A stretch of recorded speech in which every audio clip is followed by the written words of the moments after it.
Welcome to one of two upper body standard sessions. We're gonna go over two exercises for maximum arm range, speed, and shoulder bulletproofing. Those are the only things I train my upper body for. We're gonna go over both of those standards, but then we're also gonna look at if you need more size and strength, but you still wanna maximize speed, what do I do for NFL players? Keep in mind, this is one of two sessions, so this represents half the exercise we need, and on Thursday we'll work the other half. The first standard is an incline dumbbell press. You can definitely use an incline. I like to go to the edge of the bench so that my shoulder can really stretch back. So I'm right here. The standard is gonna be 25% each hand with full stretch. This only represents about half that. I think about half that is a nice everyone standard that just about everyone can and should get to.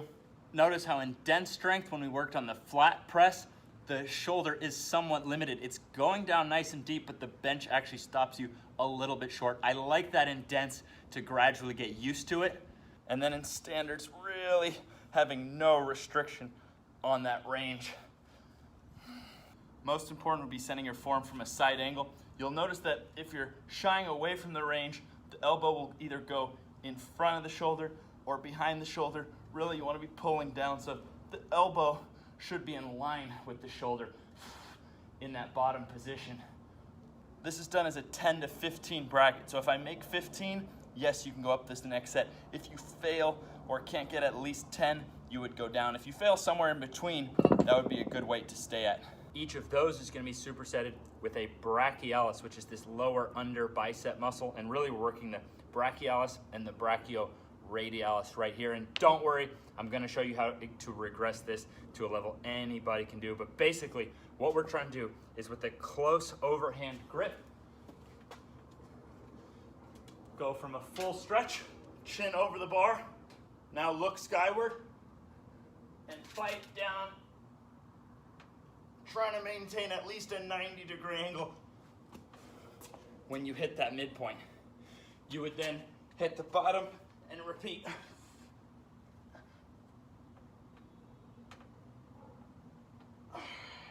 Elbow and shoulder pain could almost be put in a math equation of how much force can you push and how much can you pull versus how strong are the elbow decelerators and the shoulder decelerators. So this gives us a way to make sure that whatever strength we build pulling, and obviously we're pressing as well, that we can handle that force. We can decelerate it to protect the elbow and decelerate it to protect the shoulder.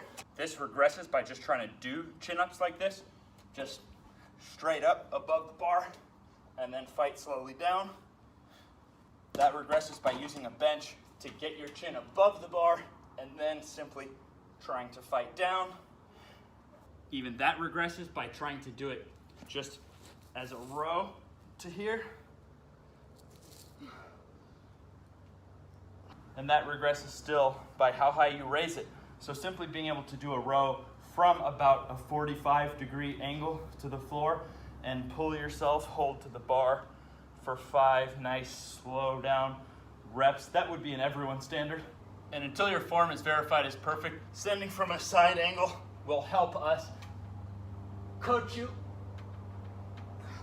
All right, so we just covered two standards that anyone can work on at some level by going as light as you want on the incline and with the row version going as high as you want. If you need even more size and strength in your upper body, we're gonna dive into math time.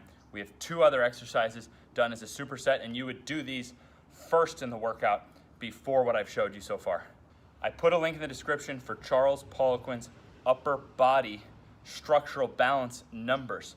He was the king of upper body structural balance numbers. My career's been devoted, and with ATG, we definitely have the most structural balance numbers for all these lower body areas, from every angle of your hamstring to your tibialis.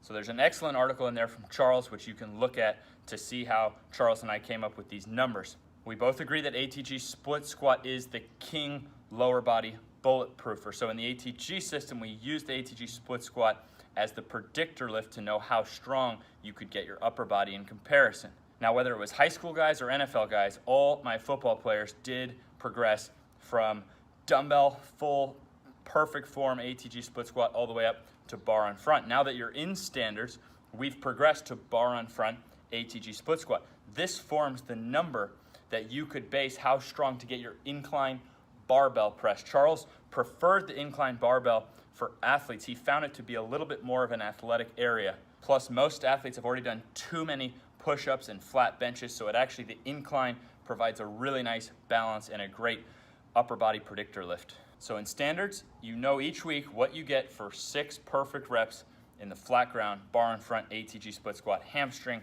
fully covering the calf, back knee, not touching torso, perfectly vertical.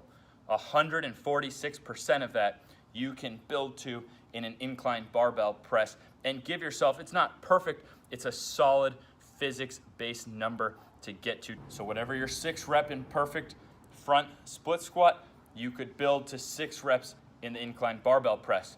Conversely, if you know your incline barbell press, you'd want to be able to do at least 68% of that in a perfect flat ATG split squat, bar in front, yada, yada, yada. This would be supersetted with a full stretch Scott dumbbell curl, which you would want to be 28% of that 6 rep incline barbell. So you're doing 4 to 6 rep brackets on incline barbell and full stretch Scott dumbbell curl. So you've got this balance now between the pec, which has to bring your arm forward, and the bicep, which does have to keep the forearm going. So some guys you'll see have a weak pec and they can't get the arm forward fast enough, while others have a weak bicep and their arms are too straight arm when they're running. Again, it's just a nice physics-based approach compared to your leg power to be able to keep your arm swing going for speed.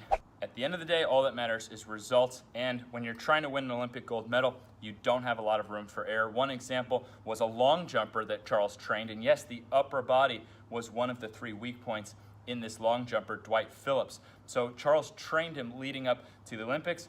Dwight won gold. He fixed the upper body as well as he fixed VMO weakness to full ankle flexibility like we do in ATG, and even full bottom quarter reps like we do in ATG, along with eccentric knee flexion, which you see my obsession with the Nordic and that eccentric knee flexion. So at the end of the day, all that matters is the result, and you have now a really nice superset you can do of incline barbell press and full stretch Scott dumbbell curl with mathematical accuracy, followed by your incline dumbbell and your brachialis chin up. Lastly, for those who want to dive fullest into upper body, when I have actually trained guys in person, I had prototype bars made so they were able to get the fullest range even on the incline barbell press.